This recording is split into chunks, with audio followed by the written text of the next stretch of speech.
Hello, everyone. Welcome to Happy Hour. Black Career and Employment is just 2 months old. And if you didn't know, July is Resume Month. So we are kicking that off tonight with a happy hour with some of our most famous resume tips, some tricks to help you accentuate your resume, and we want to kind of delve into some of the more common mistakes that we see often on resumes.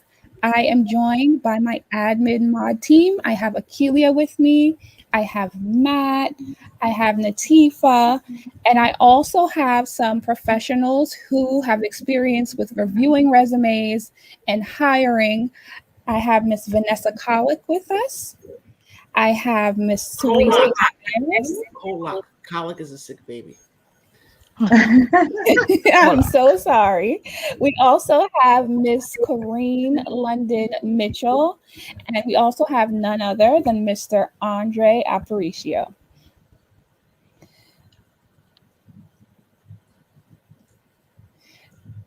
So, if we want to kick things off, um, let's just go around and let everyone know who we are, what we do in real life, and what our experiences have been with resume revisions and hiring and onboarding and all of the like. I will start. My name is Ray. I am currently an employment coordinator for a social services organization. Prior to that, I was working for the city in organizational development and human resources. So I've done a little bit of onboarding, I've done the interviewing, I've done the benefits. And in my current capacity, I am helping clients go back out into the workforce. So, with that, before you get the job, you have to have the resume, of course. You have to do the interview. I do mock interviews with them all day, every day, and kind of, hone in on those soft skills and kind of strengthen their confidence to be able to go out there and find the employment that they desire. So, that's me in a nutshell. I want to go clockwise to Miss Vanessa. Hello, Black Resource Network. I love this group. I was in Brooklyn. I lived in Brooklyn for 30 years. I've been in Queens for 10 years, and I have found so much information on this group. So let me start with that. So background, I'm a retired accountant. I did 20 years as the budget manager for DC 37. If I go back in my history, I was the controller at the Apollo Theater. So that's like my cream of the crop. And I worked at a law firm. I worked at marketing firm. I did a little bit of independent, made enough money to pay taxes, but not enough money to live on. So I have worked for 45 years and I have reviewed resumes. I've been a supervisor since 1984. And whatever I can share that helps you guys out, that's what I'm here for. Beautiful. Thank you. And we love you in BRN and we love you over here in Black CEO as well. So thank you for being with us tonight. Akeelia? Good night, or evening, or whichever you choose to use. Akeelia Maitland, one of the moderators for Black CEO. For me, I am a hiring manager in social service. I'm not on the human resource side, but of course, as a hiring manager, I have to review resumes, hire, uh, do a lot of interviews, terminations occasionally. Unfortunately, but I'd like to say that my first stop in supervision with a prospective staff is that resume. Looking at that resume and seeing what are those possibilities that we're going to need to zone in on should someone become a potential employee. Thanks for having me, Ray. Thank you. Mr. Aparicio. Good evening, everybody. My name is Andre Aparicio. Shout out to the Black Resource Network and Matt and Ray and all the other good individuals as part of this group, keeping it fun and informational. I'm Andre Aparicio. I am a program manager of the Office of Second Chance Employment. My job is to get those that's formerly incarcerated like myself jobs in and around the airports for JFK, LaGuardia, and Newark Airport. I'm not exactly a hiring manager, but my position is I actually screen the resumes before I send them to be interviewed. So I work with, I now have one part of my staff, my admin that's helping me out with that. I see plenty of resumes come across my table. I see plenty of, different things. I contact a lot of people that are looking for work and dealing with everything in the workforce. And I've seen a lot. And I'm hoping that I start to see a whole lot more better. I know that the pandemic kind of got us all thrown off, rightfully so. But this is important to have spaces like this so that we can give each other tips and know-hows and things of that nature, and really get down to the nitty-gritty of it. And that's what I'm hoping that we're having for happy hour tonight. I know I've been to a bunch of these, and I've left saddened by a bunch of these because it was just basic information that they can Google. So let's give the people what they need to hear. Thank you, Andre. And that's the beauty of networking, because in my current capacity, I've been able to shoot people's resumes to Andre. But it stops there. I don't get the job for them. But excuse me, to be able to have that resource for that kind of population that my employer didn't have before me coming on board, that's something to be proud of. So thank you, Andre, for being here. Miss London Mitchell, how are you? Yes. Hi, everyone. Hi. So I am an HR director. I have been in HR since 2006. And so basically, I started, I've been in healthcare since 2006. When I started, of course, you need to know someone most of the time. But those were the days when you mailed resumes. And so I got a call. I had done my bachelor's in HR and was just kind of really fishing around.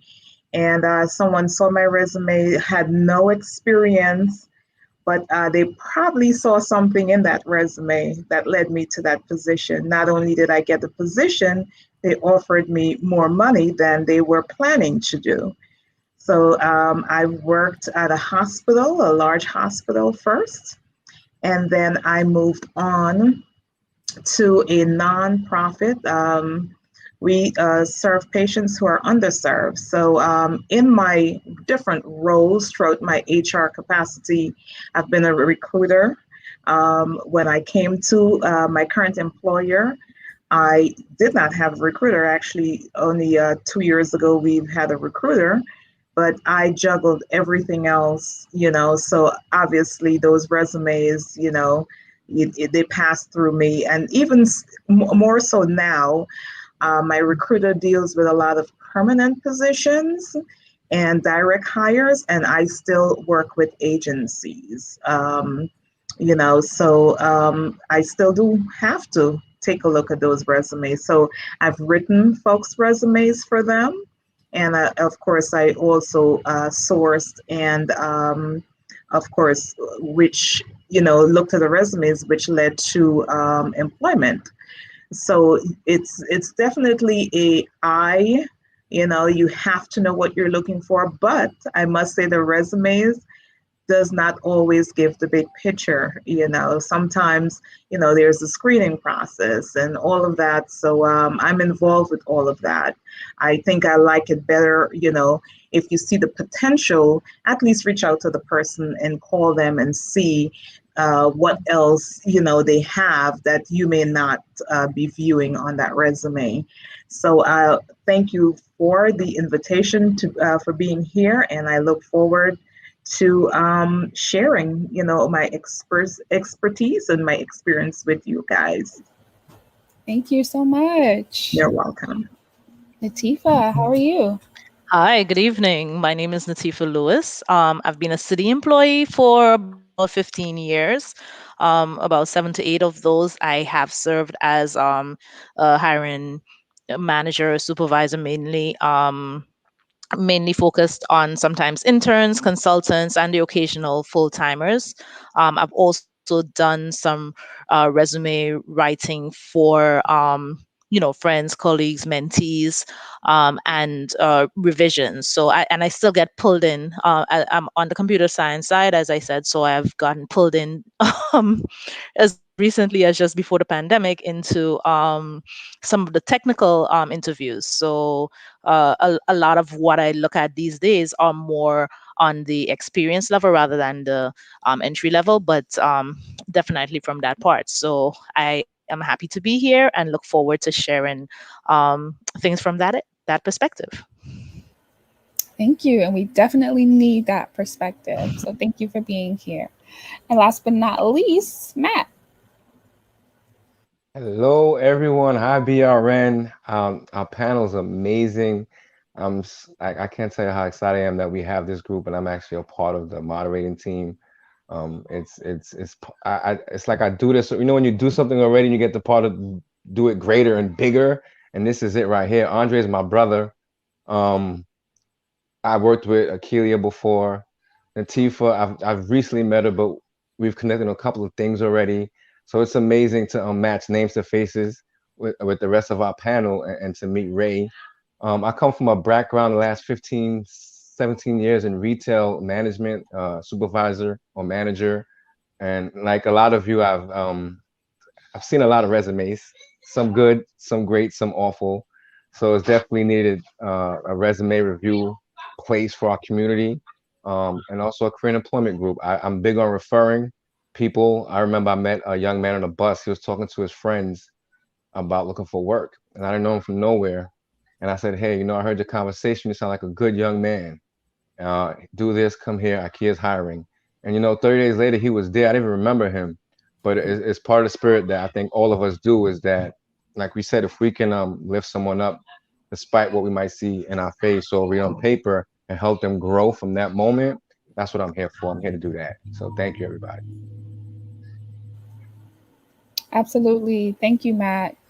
We have a great panel with us, like Matt said. So I'm interested to see, what you all have to say, what you've seen, what you've experienced, and even some of the motivation and encouragement that you've given to some of the people whose resumes you work on. I think Miss Kareen mentioned it.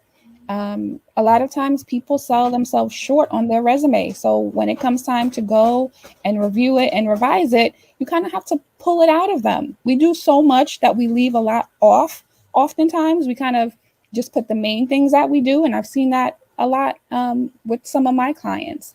I'll say, "Did you do this?" Okay, well, that's experience. You did it. So let's put it on there. So it's really important to make sure that you're listing everything and not selling yourself short sometimes. So Akili, I'm going to turn it over to you. Geez, I had like two different questions. I heard Matt speak, and then I was like, so what about that picture on that resume? What do you guys think about that picture on the resume business? But then Ray, you're like, yeah, put everything on the resume. And I'm like, put everything on the resume. But they said my resume should only be one page. How am I gonna put everything on the resume? Y'all are killing me already. I'm trying to make sense of this. I'm gonna tell you, I will admit, and I was trying to see if I can work up the courage to put my resume on screen because I get serious angst about doing my resume. Even as a senior leader, I'm like, geez, what am I gonna highlight on this resume, and how am I gonna write it in such a way that some nitpicky hiring manager will choose mine. Like I just want to stand out, cream the crop. Yeah, I know, Matt. I just get serious angst about it. So I'm going to start with Miss Vanessa, who, by the way, have now finally given Alea my information about my age because her curiosity was killing her about my age.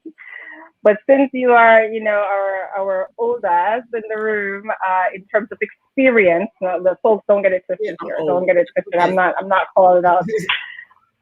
Tell us about, you were telling us some story about the good old classic resume. Tell us a story, like a memorable moment that you had in your resume review experience when you're like, Lord, that's a miss. That's a miss. That's a serious miss. That you shouldn't have done that. Tell us a story. Well, back in the day, we got our jobs through the paper. So every Sunday, I would get the New York Times, and I would go through and look at all the different job listings that I thought I could qualify for. And then, you pick the right ones, and you write a cover letter, and you send it in. So when I say one-page resume, depending upon your experience and your background, if you're a manager or your senior level, one-page resume. This is where I work. This is what my title was. And then the cover letter should address the specifics that were in the ad. So I'm going back to a newspaper ad. So I was 1 week away from my last unemployment check. And I went on an interview for a job, and I was like, I know how to get that one. And there was this other job that was right across the street from the train that was getting ready to go home on. So I said, okay, I'll go in. So turns out the guy looked at my resume, and he had a stack of resumes. Those little stack things you have? I mean, he had a stack. It had to have been a good 100 resumes in there. So I went in, he asked me a question. He looked at my resume. Okay, so this is your background. Like I said, I was the controller of the Apollo Theater, a lot of not-for-profit background. And, he said, okay, so, and this is the first time I was ever asked this question. He said, so what pisses you off? So wait, he gave you an interview on the spot, just like that. No, I had an appointment for the interview, but that wasn't the job I wanted. I want this other job. And then after that interview, I said, when you walk out, you're not getting a job. So I said, okay, well, I'm gonna go over here, seeing I have time to kill, wait for the train. So I went in, and he looked at my resume, and it was for District Council 37, the largest municipal labor union in the country. And they needed a business manager. So my background, the Apollo Theater, and everything was not for profit. And turns out they wanted a Black female. Didn't find that out until after I got hired, but that's what they wanted. So, so wait a minute now. Your resume didn't say Black female on it. No, it didn't. My name is Vanessa Adams Kolak. In what world would you think that's a Black woman? Well, let's go there. That's a good one right there. And my address was Borough Park, Brooklyn. So okay. Right, like Borough we know Park, that Brooklyn, Hasidic Jewville. Now, come on, y'all. Y'all know how discrimination policies work. We can't be doing that. But really, let's talk about it, right? What is it for at resume? The Apollo Theater, and then I was the accounting production manager for Apollo Comedy Hour. From that, so I go in, say how you doing, do the first most important thing is the handshake, and that's what my father taught me. When you meet somebody, give them a good firm. How are you? Pleased to meet you. Look them straight in the eye. That to me is a big plus. Someone gives me one of them wussy, wet lip handshakes. But hold on now, Miss Vanessa. Hold on now, because you can't do that handshake with the resume. That paper will tear. Okay. The paper. So let me ask Andre a question at the Apollo Theater. All right. That's so wait, I'm gonna ask Andre a question now. So he. What about that race? What about that race? What pisses me off? And I had to sit there and think, because in my brain, I'm thinking a whole lot of stuff pisses me off. So I said, that's a good question. Never been asked that. So I said, rush hour traffic and trifling people. So I'm going to be trifling though, Miss Vanessa. I got home. My husband said they called you. They want you to go for a second interview tomorrow. So DC 37 was under administratorship because, if we read the papers, they stole the money and they did all this crazy stuff. So the next day I went into the interview and I met with Lee Saunders, who is now the president of AFSCME, and Zach Ramsey, who was the administrative head for DC 37. And they interviewed me. I went home. My husband said, they called you. You start on Monday. So wait a second now, Miss Vanessa. Can you hear me? Yes, I can Are hear you. oh, okay, good. My tech is working. All right. I just have a question about something that you said for Andre. You hear me now, Andre? Face up, ready for it. Young. You identify as black? Me? No, Andre. Yeah, I identify as black, but BLAQUE. Or What's QUE? Because I'm so black from Andre, Queens. okay, you're getting a little bit cute now, Andre. What about that black on the resume? What about race on the resume, right? Mm-hmm. How has that been a factor for people when it comes to their resume and what hiring managers look Can for? I interject a little bit right here? No, No, Miss when Vanessa, you hold said on. black resume, when I first came back to New York, my address was Lexington Avenue in Spanish Harlem. Mm. So I went on an interview. Now, granted, I got 1450 on my SATs, graduated in the top 5% of my class. Do you know what they asked me to do on the interview? They asked me to read. They asked But me so to, hold on though, Miss Vanessa. You're because gonna they hold saw those. the address of Harlem. They knew I was black, and they just assumed, aside from the fact that everything else said, they asked me to read. And then I said, oh, well, they gave me the company, mission statement. Oh, General Mills Financial Group was founded in Minnesota, blah, blah. And then you know what he said after that? He said, you read well. And that's why I want Andre to come in about it when he's now sitting and reading all these resumes, Mm-hmm. right? How has race been playing a part for you, or what are those stories that you hear around race and resumes? With us specifically, we don't really have those issues as far as get resumes and things of that nature.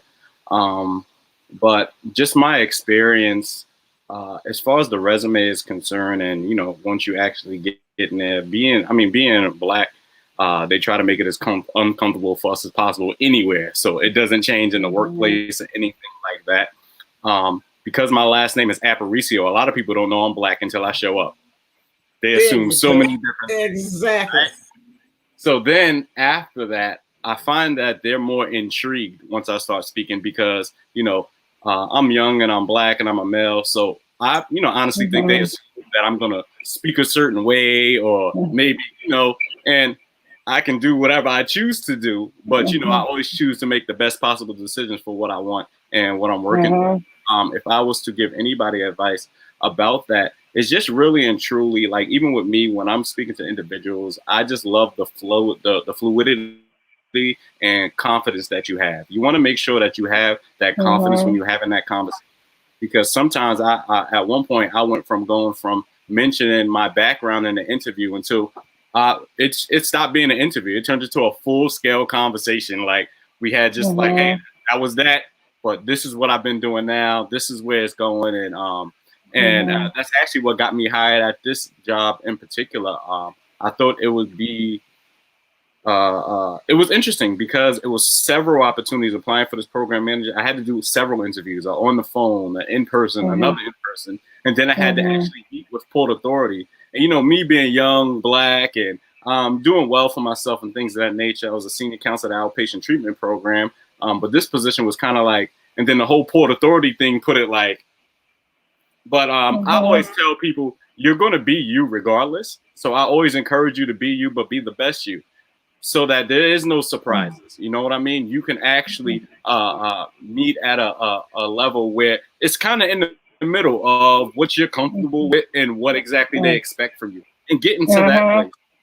And once you're good for that, you just go. But I haven't personally seen it with resumes. I know that it is a thing. I know that, they see certain addresses and things like that, which somebody in the comment mentioned about, taking the addresses off and anything that I help discriminate, because they're going to use the information.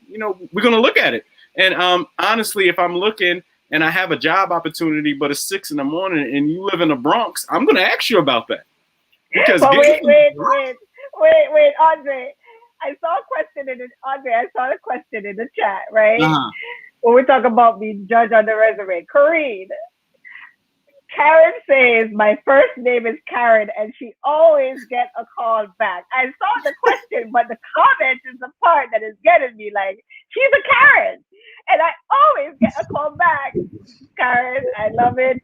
Are we judged by our names, Kareen? And again, I think we're going there, right? Those unconscious bias, as someone said, people see things that are on the resume and start to make assumptions. I'm going to tell you, like, talk about that Facebook resume that people have. When I see Aparicio, I start to have like a little twist to my tongue because I'm like, you sound like he's Spanish and, you know, all of that good stuff. And here he is.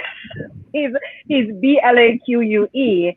Talk to us a little bit about that unconscious bias and how it plays out and how you as a job seeker can work through that knowing it happens anyway. Yeah. On your resume, right? Because I Yeah, think we start with the absolutely. interview on the resume. So I'll give you a very short story before I respond. I have a almost 26-year-old son, and I think when he was about to be born, I was already trying to figure out names. And the one thing I did not want was that name to be that obvious, quite honestly, that he is a African American, because I knew, I wanted to do HR, and back then the biases were probably worse off than it is now. And so I really like the name DeAndre, but I did not want DeAndre to be the first name, because in that era there are so many African American young men whose name is DeAndre. And soon you see DeAndre, there is no other race than African American that's naming their son DeAndre.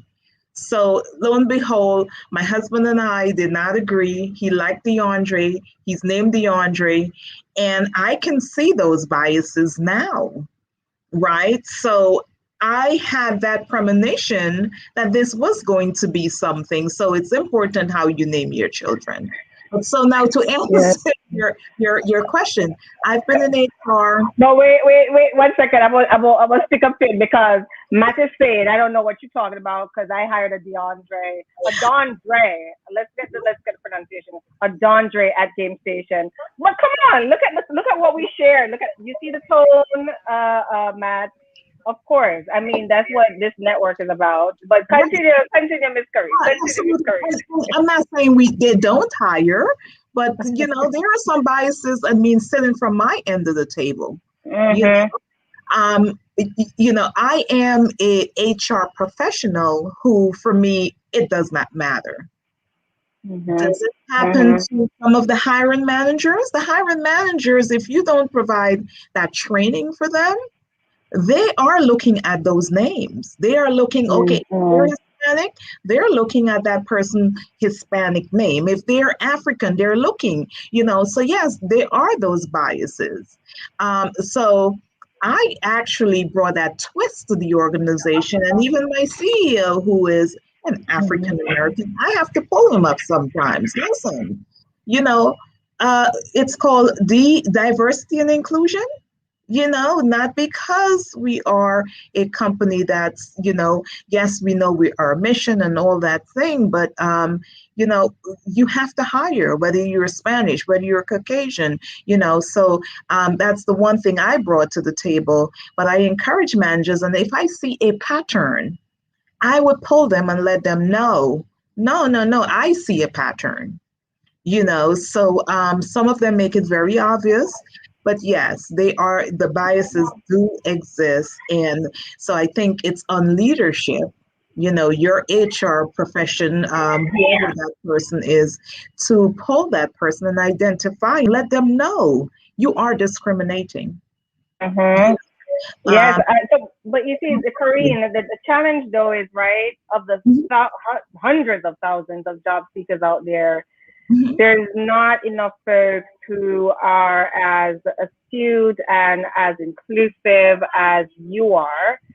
Natifa, what would you say to that job seeker right? That job seeker out there who know that these biases exist, how do they structure their resume to deal with these potential missed opportunities, right? Because somebody on the other side is being biased. What do you do with your resume at this point?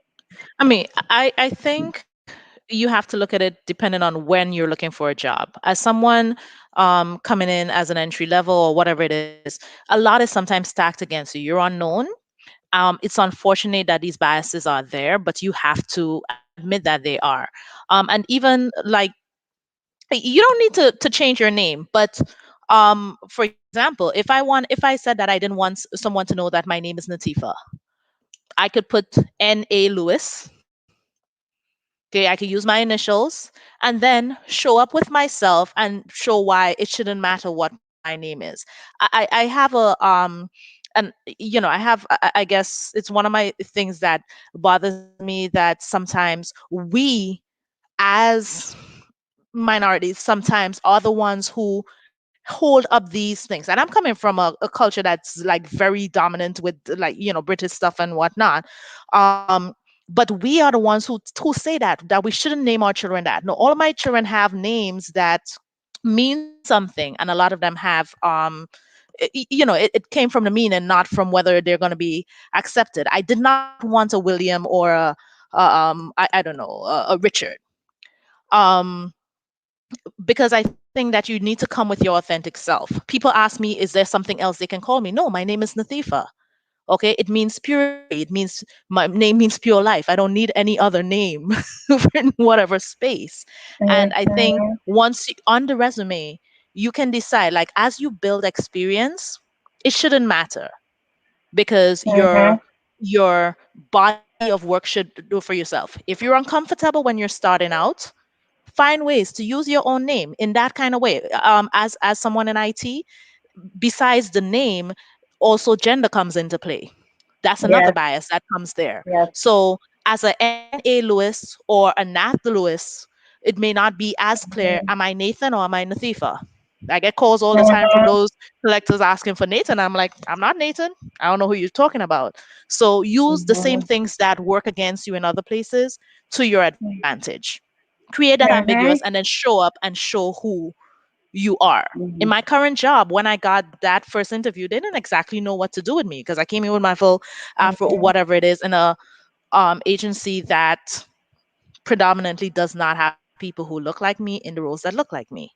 But Mm-hmm. I had the credentials to go with it. So Yeah.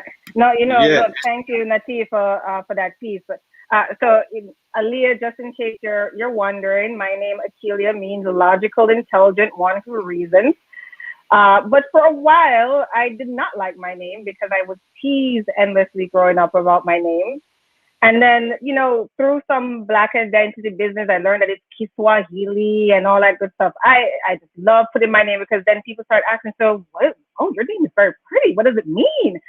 Right. So I actually enjoy now putting it out there. But, for a while, I did not care to do that. And while I might say that some of us may not have the luxury to choose jobs and opportunities that come up, if a company is going to look at your resume and decide not to go with you because of your name, where you're from, that may not be the place you want to work in anyway. That might not be the spot you want to be. Now, you might not know that. And sometimes, because of life, we got to tolerate the beast, but it might not be the place you want to work anyway. Matt, you recently did you showed your video about a similar resume session that you hosted last year. Want to segue a little bit. We're talking about bias, but we know we can't control the world. We can only control ourselves. Let's start to talk a little bit about some of those hits that you've seen on resumes when they come to you, and particularly even in the retail industry, right, where people just feel like they should just do whatever they want to do. What are some of those hits that you've seen on resumes? I mean, let's talk about the clear faux pas. Your email name, right? We was joking about this in the post in the group. Wait, what's a good one you've seen? What's a good one? What's a good one? I can't I'm remember not. them, but like I made a joke, like I'm not sophisticated chocolate 101. Like we gotta have we don't make if you really want that job, you're gonna do what it takes. You're gonna create another email account. That's one thing that should not be something. Because if I'm gonna tell the truth. If I see the funny email name, it's a joke to me. You're going to the bottom of the pile. I'm gonna read you last, and that's my truth. That's one miss. Probably, and you know what's so hard about that? That person is probably an amazing person, probably a great person, someone you probably would want to really work with and enjoy working with. And that's why we're hosting this session, right? To say before you do that, create another. Gmail is free. Create a new email account, y'all. One that is just put your name, or you might put NA Lewis on there, and that's at gmail.com. That's it. Avoid those numbers, all those numbers, right? Like 1, 2, 3, 4, 5, 6 to 10 numbers in the email address. Come on, y'all. What are some other of those hits and those misses that you've seen with resumes? And before, I'm sorry, Andrea, because I know you've been eager. I don't know how you show eager on a resume. If you want to talk about how you show eager on a resume, please do that. But also inviting our audience to share some questions so that our panelists can respond. But Andre, go with the ego. Go. Tell. What are some of those hits and misses that you're seeing on the resumes? Like you say, like Matt said, talking about the email addresses, those are always important. Talking about how it's formulated, how it's structured. Talking about making sure that the actual work, that experience that you're putting is leading towards the position that you kind of applying for. I know that sometimes we have to work with what we need. That's why I think it's important to work with employment specialists that know kind of how, like you were speaking about earlier. I remember when we did a employment fair for those that had records at the I think on the building on the avenue. But long story short, we had some people that was there hiring on the spot, and the dude came in and he kind of like, he was just strolling in, and I helped him get himself together and stuff like that. And I told him, go over there to the UPS, they're hiring on the spot, things like that, yada, yada. And he's just like, I don't really know what to do and what to say and blah, blah, blah. But long story short, he went into the front of the dude and he pretty much told him like, hey, I don't really have any experience, but I can work and da, da, da. And the dude was like, yo, so you ain't never like hung up no clothes. You ain't never did this. You don't never do that. I see a lot of people sell themselves short in their resumes trying to make it short. I think it's important that we're talking about impact. We're talking about pointers. We're talking about, those things. I think it's important to make sure that it's clear and structured and spacing is correct. Sometimes I get resumes and they're like novels and I'm like, okay. And then, and unfortunately, those are the resumes where I got to find the stuff that actually qualifies them is way somewhere else, so making sure that and understanding that you don't have to put all of the experience like written out how you want it to. Really and truly, like when I look at resumes and we're looking at the experience, I'm looking for that experience that's for that job. So if you choose to say that you worked at so-and-so and you just kind of put the time frame and maybe like one or two things that you did for the responsibility, and then when I look at the thing that actually qualifies you for the job and it's stacked, then I know that you understand what I'm looking for. And I think that's a great sign. Well, you actually just hit the nail on the head a little bit, Andre, that, we have so much experience and we want to keep the resume nice and concise. I'm not going to say short, but nice and concise. Right. And I'm hearing concise is relevant, right? Relevant to the opportunity that you're applying for, which then means, did you do the research about where you're applying for? You just throw a resume out there, whatever stick, we stick, right? If you do some research and you see what opportunities have I had that match, and it's not always that simple, right? It's the crossover skills. Well, from this industry to this industry, what are some of those things that I've built up that I can carry over to your opportunity? What might be unique that you weren't thinking about that would really apply to this opportunity that you have, right? What are some of those other things that people need to kind of think about to have a nice, concise resume that will really pop out to that hiring manager? I actually had right. a resume. Can you hear me? Yes. Yeah, we had a resume review last year. First time in a long time that I updated my resume.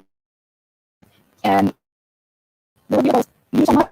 What do you do outside of work? Right. And so she goes, it would be nice. Ray, you're breaking up a little bit, my dear.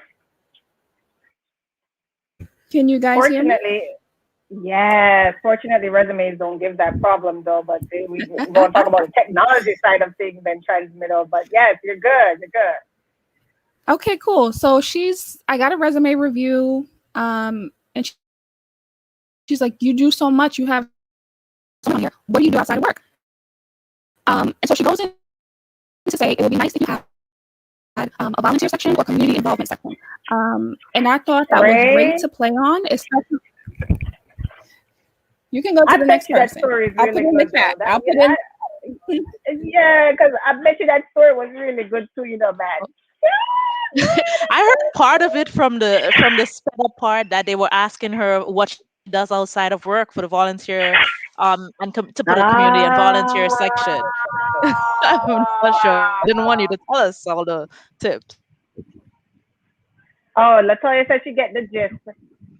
Okay, so volunteerism, right? The role of volunteerism. Vanessa, yes, you're talking, but you're on mute, Vanessa.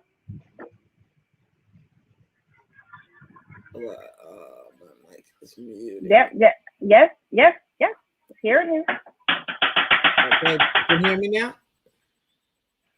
Yes. Okay.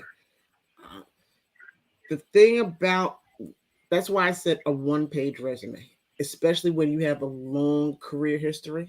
I mean, if you have more than a 20-year career history, you should have a one-page resume. Your name, this is what your generalized experience is, and then job from this date to that date title, this date to that date title, references upon request. That's what the cover letter is for.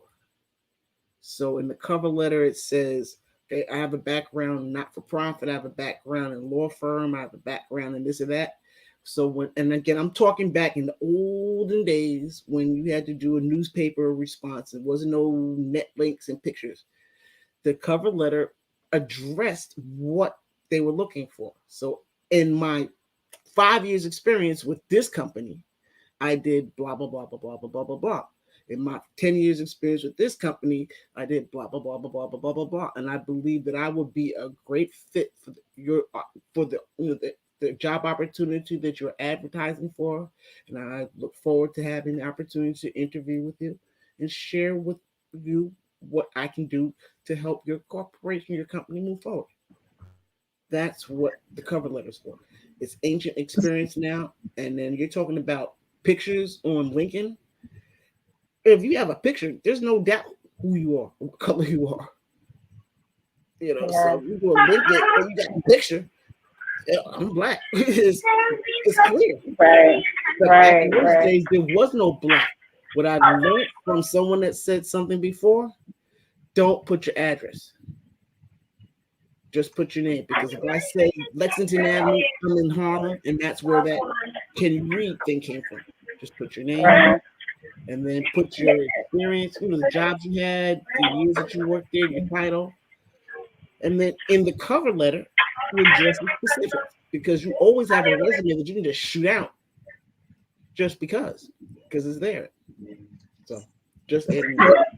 So Yeah. Vanessa, No. Go ahead, Karina. I see you were edging yeah, to absolutely. I want to add actually, so I'm a part of Society for Human Resource Management. And so that's the governing body. Like if you're CPAs, you have, a specific body. And so there is no, so their recommendation, it's 2 pages, depending on where you are in your career. So it's not a hard stop of 1 page if you can get it in 1 page. But what I would have to tell you is that we don't necessarily look for, you listing what you have done. We want you to summarize your accomplishments, right? And those are the outstanding resumes, the ones that highlight what you accomplished while you were in that role. I, let's say you saved the company $1 million. You oversaw a budget and you saved those are the things, and of course those are in certain roles, right? But an entry level role, of course, you may see, because folks are now getting wet into even trying to figure out where they want to be. That might be a little different, but it's very, very I would say you should. That if you're at manager level and above, you definitely should be putting accomplishments on your resume, and now just Now, what. wait, no, Corinne, Corinne, Mhm. that is a piece that gives me the act. That I wish someone told me this in my entry level days. I see you, Matt. I see you. I see your eagerness too. You're not leaning in, but I see your eagerness. But I wish, Corinne, that someone had told me this. So I hope that our entry level folks or beginning career folks is hearing that critical piece. That now, as you start out your career, start to jot down. Someone called it a brag book. Of what my current manager said, have your bag book so that you can start to, yes, Facebook user, humble brag. Keep your brag book of your accomplishments, not what you do, but your accomplishments. Because it's easy to forget that. I mean, you're talking about going through a mental record. I was told, every 3 months, every 6 months, update your resume. But it just helps to have a nice side little journal that you're keeping track of all your contributions, your accomplishments, those stories, right? That stood out to you and the impact that you make. How do you begin to do that? Because right now, even for me, just transitioning even from manager to senior leader, I really now need to talk about how am I going to save this company money? How am I going to increase impact? But they need to see that I have a track record of doing that, right? So I really appreciate you saying that. And my hope really is that our entry level or beginning or early career folks or people who are looking to take it to the next level is taking some copious notes. And if you haven't done that as yet, start talking with some colleagues. Start talking with some peers to share what have you seen me done that really resonated with you in terms of my work and my contributions and so forth, where you can really start to pull that profile together, or what I say, a portfolio together of your story, right? Your career story. What do you think, Matt, and what's on your mind? Well, I wanted to add to what she was saying about adding accomplishments, because like you could supervise a team, but how much better would it look if you said, uh, hired and promoted 10 of my 100 staff members, if you word it like that, and highlight that you got people moving up. Because I always tell people, come work on my team, so I get you promoted. Bottom line. So I just wanted to add that. And if you come from an industry like mine, Matt, where turnover is really high, how powerful for me to say exceeded industry retention rates in maintaining my team members, right? Keeping my team members, right? Those key pieces. I know my industry. I know that I might have a lot of turnover, but I've exceeded those numbers. I've been able to develop, keep, nurture my team members, and like you said, help people move up to the next level. And I want to note that down. That I played a role in that, right, as a manager. Tifa, yes, So the I think you bulk were of my raising your hand, experience, right? That was yes, I that was was, a I hand. was. The bulk of my experience has been with city, and as I said, in tech. And one of the issues with that is that yes, it becomes a lot more technical. So sometimes that 1 and 2 page resume, as long as you're not in an entry level position, does not work. I have reviewed 10 pages resumes and being fine for that, because we're looking now for people who are being hired for mid-level and higher positions. And at that point in time, we really wanted to know the projects, the actual sets that they had technically. And we didn't want to have to do that in a second, because you're getting 100 resumes anyhow. So if the first one is just 1 page or 2 page, you look at it as like, okay, no, we don't have time to train you on this. We want to know if you know it already. So you need to know your industry, and you need to know what the requirements and level of the job is. And also, as I said, being with the city, most of it right now is very, it's based on a kind of application. So it's already kind of pre-formatted for you. And Yeah, I've had to instruct some of my team members when they're doing civil service exams or whatnot, which many of them these days, you're not writing a physical exam. Your application, which is basically a type of your resume, is your application. So some of them want to be concise and modest and put in that one pager thinking they're going to explain in the interview. No, they fail the exam and they're wondering, well, why? I have all of this experience. You have Yes, to be able yes. to say, to look at what the requirements in the listing are and Mm-hmm. use the words that are related to it. Because another thing is sometimes like the hiring managers, the HR team does not necessarily know the jobs of the technical part. So you're going off of a Yes, script, and if you don't match yes. that script, you're not going to get the job. You know something though, Latifa, as you're knowing the industry, I can tell when I get resume when people don't read the job description. That you don't read the job, not even the job description, much less the agencies. And I work in nonprofits. The mission statement, sometimes the job description have the hiring manager's name on it. You even say, "Dear Miss Lewis, their hiring manager, their such and such," and you're like, "Yeah, you didn't do your homework, did you? You did not do your homework." I could tell those little nuances, right? Those little pieces. You didn't check out our company's mission statement. There's certain languages that come with a certain industry that you didn't bother to read about. And I mean, again, we're talking about Google, right? Where you can find even sample resumes for specific industries on there to say, all right, I don't need to reinvent the wheel. I don't need to plagiarize, but I don't need to reinvent the wheel, right?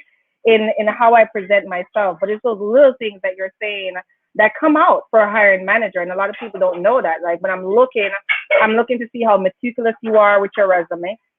Is it nicely formatted? Did you take time? Did you need some basic formatting rules, right? Ray, I saw when you talk about the past tense versus present tense, and I'm like, Lord the mercy, she got to the grammar queen. This is so. But yeah, it's okay, Andre. You haven't done a happy hour with me as yet, right? It is the happy hour, Andre. Don't that. But again, I mean, those are basic rules. And look, I'm going to say, particularly, I'll speak as a Black person, that we weren't developed. That's my pet peeve. In high school, there should be fundamental workshops on resume, on interviewing, on basic professional skills. These things should be happening as early as possible in school with our young people. So I get it. And we have to be generous and exercise generosity of spirit. But folks, there's also Google. There's also YouTube that go into a lot of stuff. And guess what? There's also the Black CEO, y'all. Like we're here helping y'all out with that piece. And Corrine, I'm gonna call you in on one of our final questions because we're winding down right now, Corrine. I always mess this one up. A curriculum vitae, is that what it is? A curriculum vitae versus a resume. What is the difference between, what is that big phrase anyway? What's the difference between a CV, okay, let's start pick up our tongue, and a resume? What's the difference between the two? Right. So really, the CV is really supposed to be a summary, not the long drawn out. So very short summary of every portion. So a little of your experience, your education, and so forth. The resume might be a little more detailed than the CV. Hold on. No, Karine, I usually see the other way around though. I usually see the other way around. Exactly. So I think personally, what I've noticed or observed that there is no real knowledge of what really is what. Now, what I must say, a lot of professionals, so I hire a lot of, I've hired from COO, doctors, of all specialty. They normally lean towards the CV. They don't have time to sit down there and write all of that stuff. So professionals, they do that, and the others, professional but non-clinical on the most part, they do lean towards the resume. And so, you can see that. I've seen half a page coming from a doctor. I've seen a page, and so because if I go to med school, unless you wrote a lot of articles and you've done a lot of publishing and research and all that, yes, but otherwise it's just a little summary. So I've seen that mostly with doctors. Doctors, the academia, Academia, uh, yeah, would do it, but I did not know that a CV is yes. not necessarily. And I think when people do think of CV, we think of longer, we think Hmm. of technicality. Like there's so many thoughts that are going on in my mind. Like when you have those musical notes popping out of your head. That's what's going on in my mind about a CV. So that's Right, good to clear up that myth. Look, exactly. I'm gonna. I appreciate that, Kareen, and I'm gonna start to check us out of here. This has been amazing. I love what Black Resource Network just typed. What are some tips you have learned today that you truly didn't know before? Like, oh wow, I like the CV again is one for me. Like, really, I did not know that. Might want to start to use that. But what are some tips you've learned today? Drop it in the chat. This was fun. This was exciting. What a way to make something on board. That don't put that on your resume. That is not a word. That is not a word, folks. I'm going to have our guests check us out. But before they check us out, I do want to remind folks, like Ray said, there is nothing wrong with having someone else review your resume. In fact, when you write any document, they always say have an extra set of eyes on it. And why not pay some professionals to do it? And if you can't afford to pay them, why not drop a note in Black CEO and say, I need some help up in here. Who could give me something? We might have to do a trade. We might have to do a hookup, but I need some help with that resume. And so we do have some free, yes, free y'all, resume review sessions upcoming. There's one on 720 at 5:30 p.m. That's 720 at 5:30 p.m. And then there's one on 7:20 noon, a lunchtime hour, 12 noon. Some of our guests here, as well as others, will be doing some nice quick sessions. Come ready with your resume so that they can give some feedback. That's our resume clinic for this month. Uh, that's exactly what I did. Oh, that's what they have. So definitely, please look out for those resume clinics. 7:20 and 7:22. 7:20 at 5:30 p.m. 7:22 at 12 noon. Please join us for those resume clinics. I'm gonna have us check out of here. I'm gonna go. I'm gonna call, do a roll call, and close out with our beautiful administrator, Ray.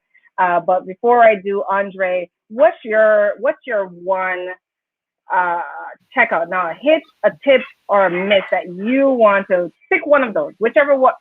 I should have done like a Russian route. Okay, never mind. Pick one of those. What's your one thing that you want to impart as you leave out of here? I would just suggest individuals be work ready. I mean, I know we're talking about resumes right now, but moving past that, sometimes the hold up will kind of make a employer take that offer back. Making sure you have your documents in place, making sure you're actually ready to start, making sure you know that when they do offer you that contingent offer that you speak about, vacations that may be coming up and things of that nature. I've seen people take it fall hard, they got it, and then there were some things that they just couldn't, whether it be your documentation and stuff, and it really, people really miss out. So I'm big on interviewing, and when I talk about I'm talking about making sure that those things lines up, making sure that you have the thing, and also before you head out to the interview place, make sure you leave early and you know where you're going. God, please go the day Wait, before wait, if you wait, have to. Andre. Look here, we have a couple of months. I hope you write these down for a Go couple of ahead, months that because is I'm gonna it. tell I'm you. done. I just skipped over someone I was offering a job because of her vacation and she didn't have her references resume ready. Even though I told her in the interview, that's the longest part. Please call them and tell them. And she still didn't. And then my hiring manager today said, oh my God, I'm for the second time a candidate was late for a Zoom interview, for heaven's sake. A How Zoom many days interview, for a Andre. school interview? I'll be late for a Zoom interview.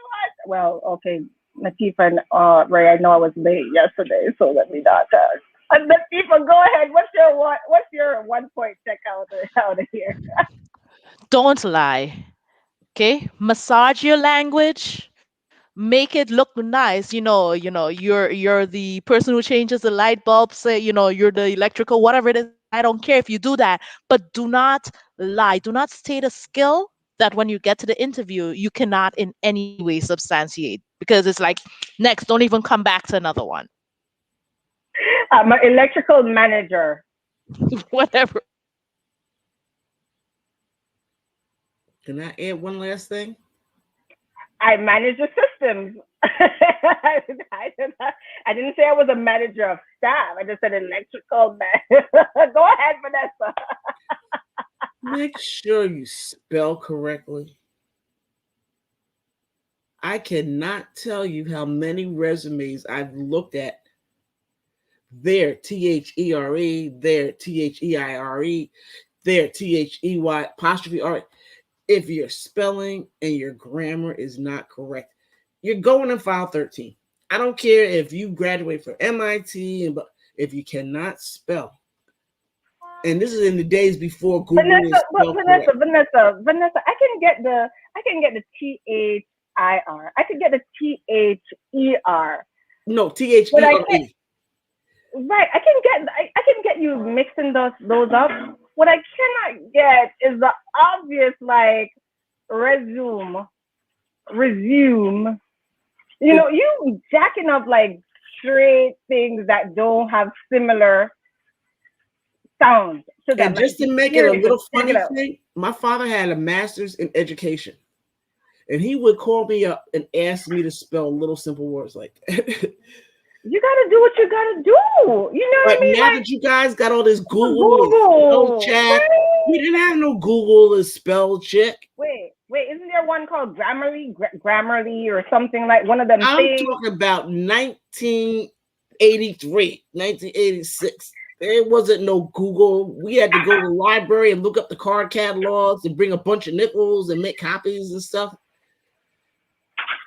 And nowadays you got Grammarly. Like I don't get it. Exactly. So if you can't spell with grammar check, I don't know. But again, that goes to homework.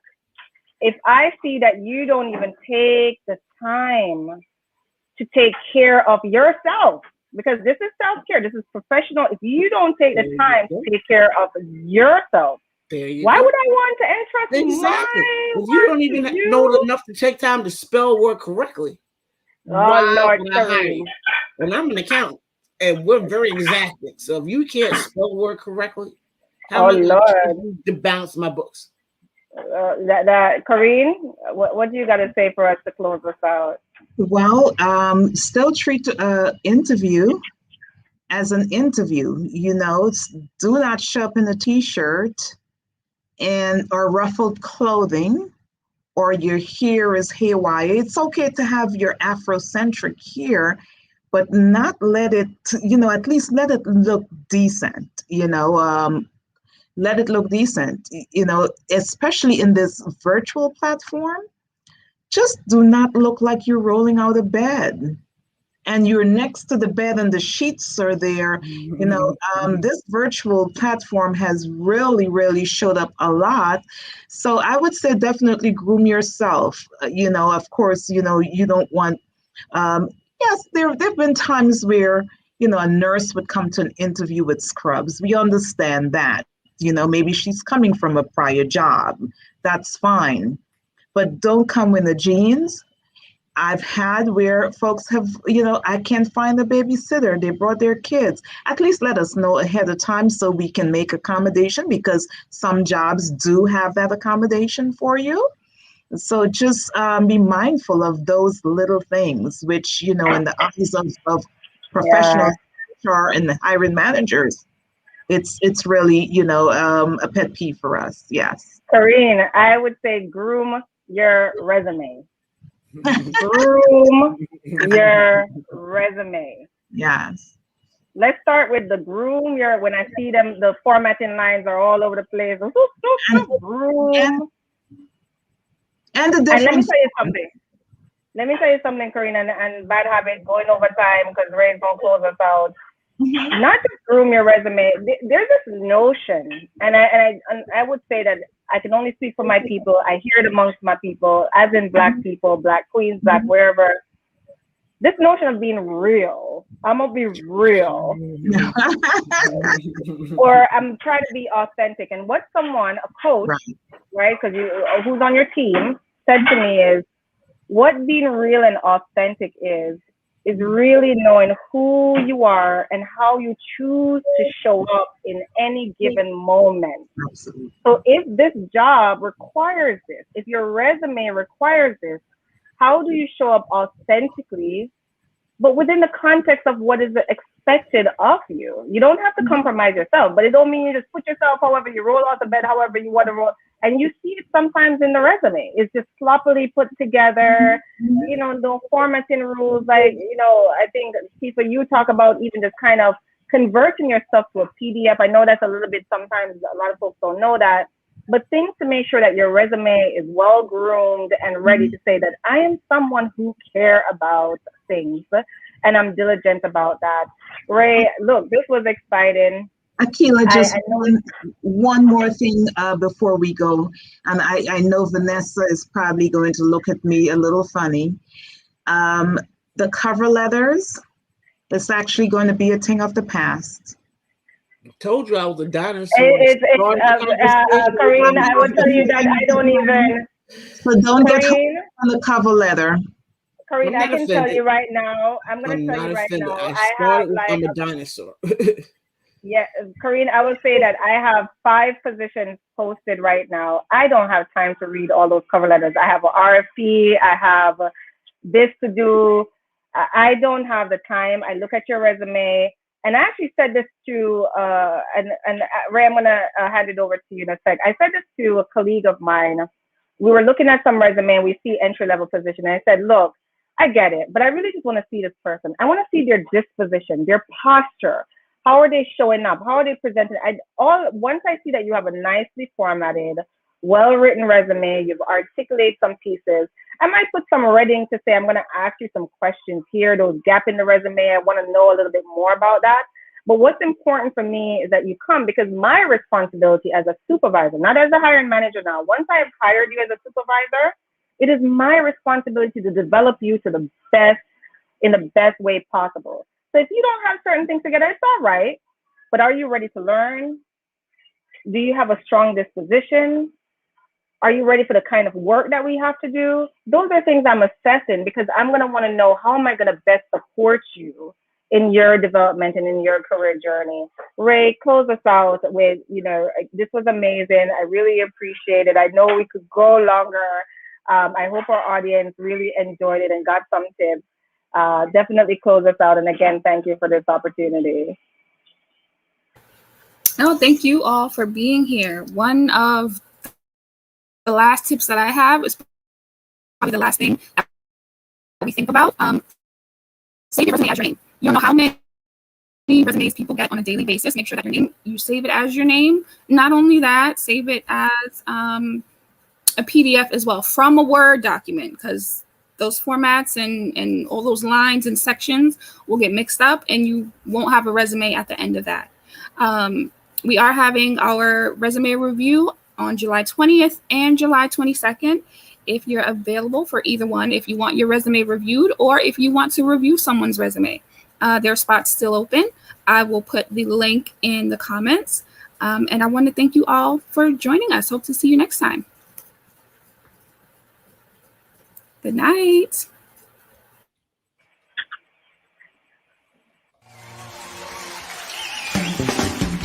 Honoring Black Spectrum Theater's 50th anniversary, the 19th annual St. Albans Jazz Festival. St. Albans Park is the place to be, to hear the amazing sounds of Angie Stone, neo soul, jazz, rhythm and blues, live and for free, Saturday, July 17th, from 4 to 10 p.m. Be there.